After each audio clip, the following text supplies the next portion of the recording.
La revista Semana, a través de su página semana.com, nos regala hoy domingo 9 de febrero de 2025 dos excelentes columnas de opinión. La primera, de Alberto Donadio, titulado Paciente psiquiátrico. Y terminamos con una columna de Diana Saray Giraldo, titulada En manos del desgobierno de Aureliano. Esto es MG Noticias y empezamos. Paciente psiquiátrico. Es cruel exhibir por la televisión a un paciente psiquiátrico, pues los enfermos mentales tienen derecho a la dignidad. Columna de Alberto Donadio. Una vez elegido Gustavo Petro hace casi 3 años, pero antes de posesionarse, un veterano y leído periodista escribió: Petro debe subir el 7 de agosto de 2022 porque así lo quiso la ciudadanía, y debe retirarse el 7 de agosto de 2026 porque así lo mandan las máximas normas legales. Lo que la Constitución no prohíbe y la historia favorece es que al gobierno de reformas sustantivas que promete Petro lo sigan 1, 2 y 3 y más de la misma estirpe, hasta que los votantes lo decidan. Hablo de mandatos dirigidos a combatir las injusticias sociales, que es la mejor defensa de la paz. Unir a los colombianos, propender la igualdad, expandir la educación, empujar el desarrollo sostenible, proteger la naturaleza y ensanchar el corral donde hoy una minoría disfruta las ventajas de la vida moderna. Todo ello, sobra decirlo, mediante elecciones libres, es decir, sin jugaditas, caciques ni tamales, y a la luz de procedimientos democráticos, es decir, no al modo de Iván Duque y sus instituciones secuestradas. El periodista agregó: no bastan 4 años. Es precisa una sucesión de gobiernos inspirados en la misma idea porque ni un hijo de Superman y Policarpa Salabarrieta sería capaz de remediar en 48 meses los problemas acumulados durante siglos. De allí la enorme responsabilidad que tiene Petro de iniciar las reformas indispensables pronto, pero sin precipitación, y pensar que del éxito de su administración dependerá una sociedad futura más equitativa y solidaria. Esa república social o república progresista o república socialdemócrata deberá marcar, como lo hizo la república liberal, un hito histórico: encauzar a Colombia hacia un modelo más justo y equitativo, más pacífico e incluyente, que respete las libertades, apúntale a la paz, defienda los derechos básicos y, lejos de achatar la democracia, la amplíe y llene de significado. El periodista que así escribió, Daniel Samper Pizano, no podía saber que el presidente elegido era un paciente psiquiátrico. La demostración final de su dolencia se dio esta semana con la transmisión televisada de la reunión del Consejo de Ministros. Petro es desilvanado, adolescente, repetitivo, tonto, interminable, aburrido. Sufre de logorrea. Está fuera de sus cabales. Comparar a Armando Benedetti con Jaime Bateman resume su locura. El primer presidente del M-19 en la historia de Colombia tergiversa la historia del M-19. ¿Qué siguen? ¿Comparar al imberbe Daniel Rojas con Carlos Pizarro? Muchos temían que Petro se convirtiera en el Nicolás Maduro de Colombia. Nadie sospechaba que nos iba a gobernar un enajenado mental en ciernes. Su estado lábil queda en evidencia en sus intervenciones en el Consejo de Ministros. Llegó el ministro de Educación.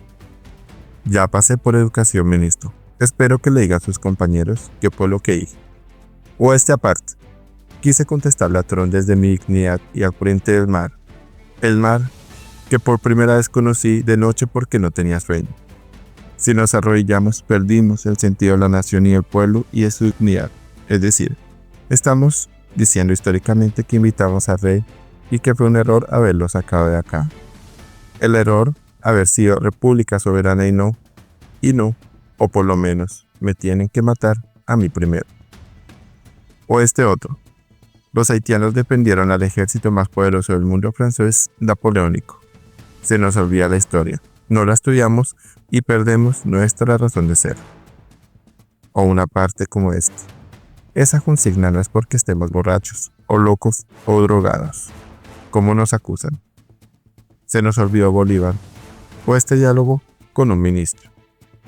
Es primero en la vida la mercancía que la persona.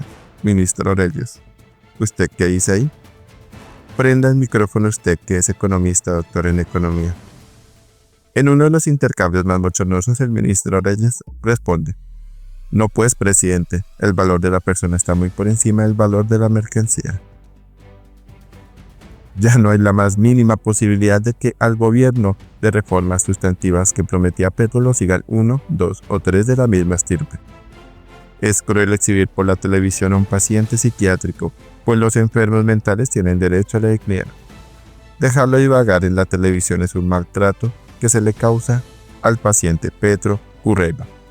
Gustavo Francisco. El gabinete debe pedir a los mejores psiquiatras del país que examinen al enfermo. Una vez diagnosticado científicamente, el gabinete debe acompañarlo a Paipa, donde hasta el 7 de agosto de 2026 los ministros deben internarlo en la Hacienda Salit, casona donde pernoctó Simón Bolívar. Allá el presidente puede seguir dialogando en voz alta con el Libertador, sin cámaras de televisión. Por favor, suscríbete a MG Noticias.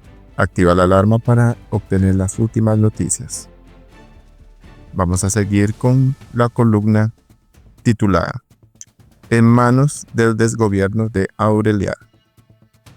Mientras el presidente delira en las fiebres de su militancia rebelde, de su anhelo de lucha incomprendida y sus trinos ilegibles de madrugada, el país retrocede. La delincuencia avanza y todos los ciudadanos nos ahogamos en el peor de los desgobiernos. Columna de Diana Saray Giraldo. Dice que yo he inventado el realismo mágico, pero solo soy el notario de la realidad. Incluso hay cosas reales que tengo que desechar porque sé que no se pueden creer. Las palabras son de Gabriel García Márquez en una entrevista dada al País en diciembre de 1995, cuando se le preguntaba cómo era capaz de narraciones que superaban toda imaginación. Lo mío no es realismo mágico, sino realismo simple, es copiado de la calle, decía García Márquez. Lo que vimos este martes en la transmisión en directo por televisión del Consejo de Ministros del presidente Gustavo Petro es el más digno de los relatos de este realismo mágico. Con la excusa de mostrarle al país la transparencia de su gobierno, el presidente decidió televisar su encuentro con los ministros, y lo que vimos superó cualquier ficción. El presidente perdido en sí mismo, que insiste en llamarse Aureliano y reclama para sí ser el último de la saga de los Buendía. Un mandatario al que era difícil seguir el hilo de lo que decía, pues en un solo respiro pasó de hablar de Francisco de Paula Santander a Simón Bolívar, del ñame a la yuca, de las agendas privadas que según él tiene cada ministro, de Israel a Palestina, de los nazis, que nunca pueden faltar, ser amantes de lo que produce la vida, y tuvieras sexo en primer lugar, erotismo decían los griegos, el amor en escaso pareja, porque no hay amor solitario o el amor solitario lo mata a uno, pero es amor que es el motor de la vida humana y mamífera. Este extracto incomprensible es solo uno de los apartes delirantes del interminable discurso del presidente.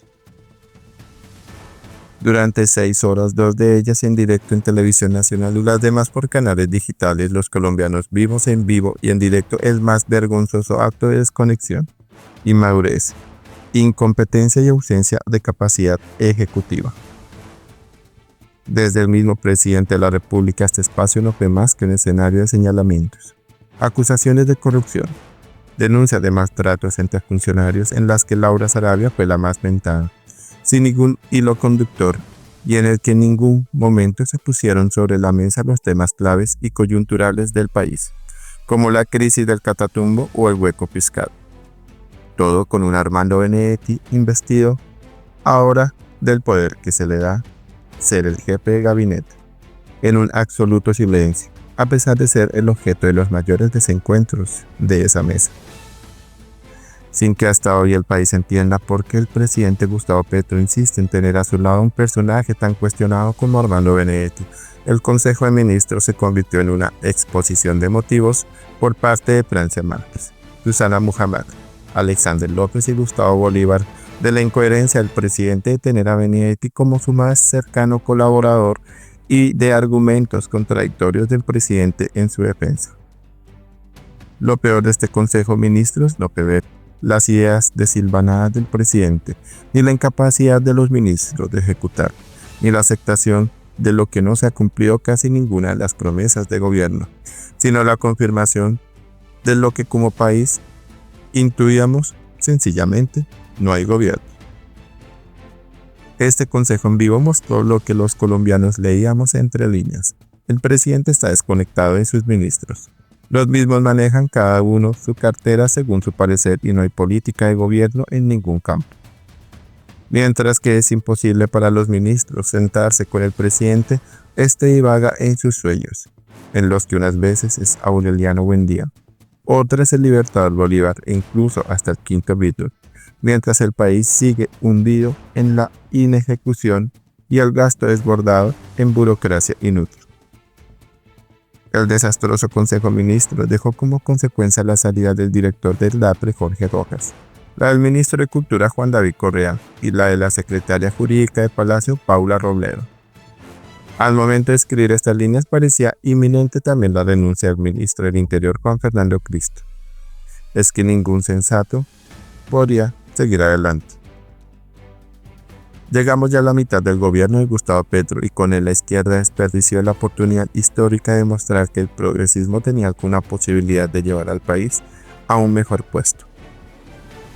El presidente se quedó enredado en su ideología, incapaz de aterrizar sus ideales a la vida real, a las normas, a las necesidades del país. Pero lejos de que el tiempo avance y se aprenda de la experiencia, cada vez se radicaliza más el discurso de humo del presidente, que quiere, junto así a funcionarios servirles a su causa, dispuestos a seguirles el juego a sus disparates, sin ninguna capacidad de ejecución. El emperador camina desnudo entre aplausos y no quiere que nadie le grite que está desnudo. El que le diga que no lleva nada encima tendrá que irse. Sin duda, de esta remesión ministerial saldrán las últimas voces de sensatez que le quedan al gobierno, y lo que vendrá serán más ministros como Daniel Rojas, el de Educación, que no tiene ni la más remota idea de lo que hace su cartera, pero que está dispuesto a inmolarse junto a su coronel Aureliano, o Gustavo Bolívar, que solo quiere que a su jefe le quede claro que lo ama por encima de cualquier cosa.